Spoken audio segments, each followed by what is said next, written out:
ফিরে যাবেন, কেউ বিশৃঙ্খলা করবেন না। আমাদের সম্মানিত মেহমানের যেন কোনো বিঘ্ন না হয়। আমরা লক্ষ্মীপুরের লক্ষ্মী জনতা, আমরা সেভাবেই আমাদের মেহমানবৃন্দকে, বিশেষ করে আমাদের জামাত যারা পরবর্তী শিডিউল আছে সেখানে চলে যেতে পারে। আমরা যার যার কেউ কিছু চেয়ে থাকলে স্টেজে জমা দিয়ে যাবেন। যদি কারো কাছে কোনো কারো মোবাইল সহ কোনো কিছু পেয়ে থাকেন,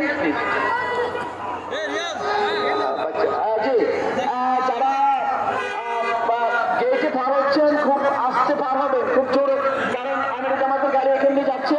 আপনারা খুব সুস্থভাবে ওই গাড়িটা যাওয়ার পরে বের হবেন। আমরা আমির জামাতের গাড়ি বহর বের হওয়ার পরে আপনারা গেটে যাবেন।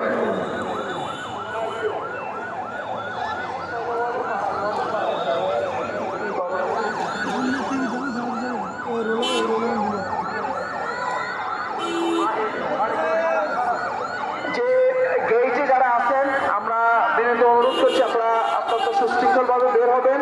আমির জামাতের গাড়ি বহর বের হচ্ছে, আপনারা এরপরে বের হন, একটু ধৈর্য ধরে বের হন। ইনশাআল্লাহ সালাতুল আসর সামনে আছে।